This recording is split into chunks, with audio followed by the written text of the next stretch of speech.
All our so-called problems are illogical and irrational. They are created by our imagination.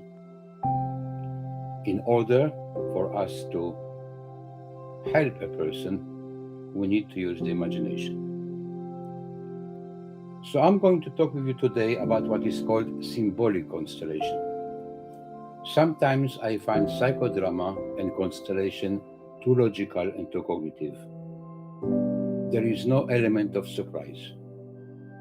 By combining ancient traditions, working with animal spirits, an in-depth approach to psychology, we're going to create a method that is called constellation with symbols.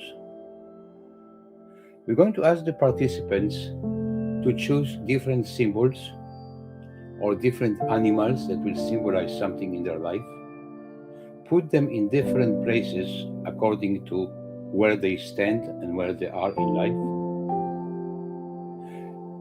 and assign to each spirit animal or to each symbol a quality. And by that time, we're going to have a gestalt dialogue with each one of those symbols and spirit animals. We're going to have an awareness. We're going to develop an awareness why we have chosen those symbols and animals.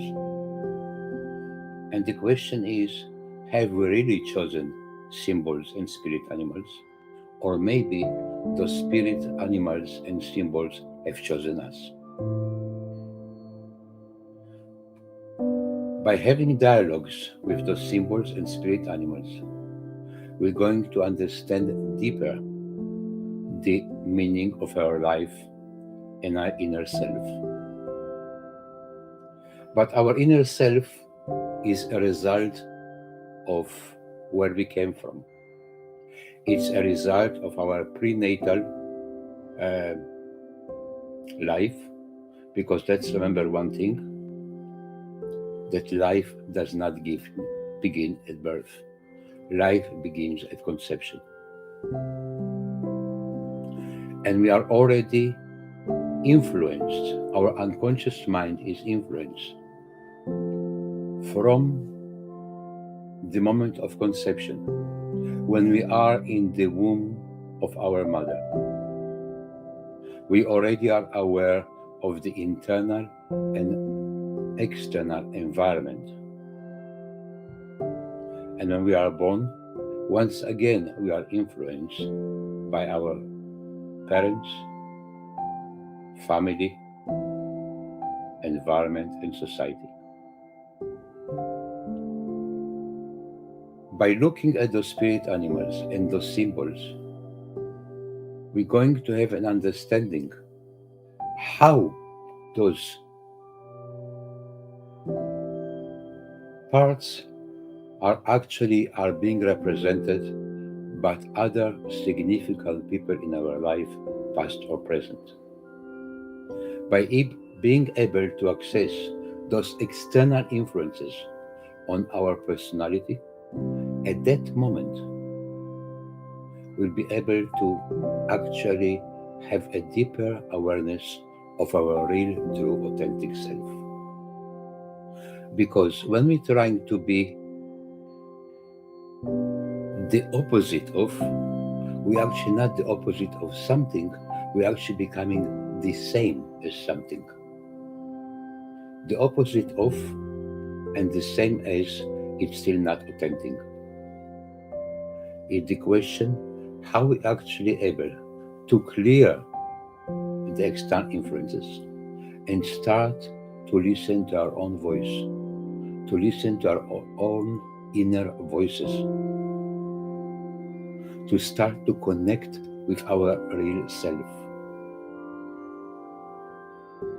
One of suggestions I have to you, my friends, is let's start changing. There's nothing to change. Let's start accepting. We are born according to the humanistic approach. with the potential to self-actualize.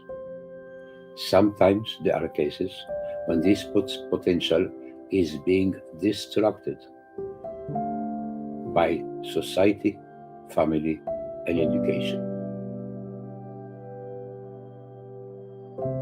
Maybe it's time to start to accept who we really are and not try to convert to something we are not.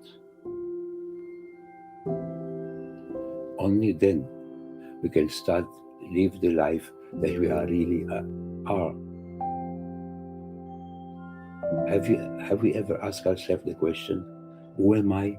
Who I really am?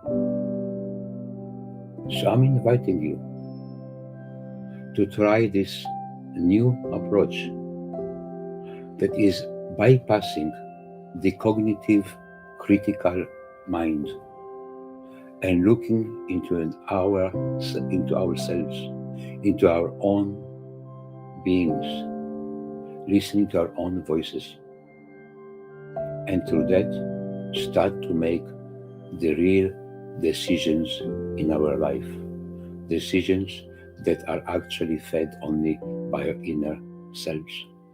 Thank you very much.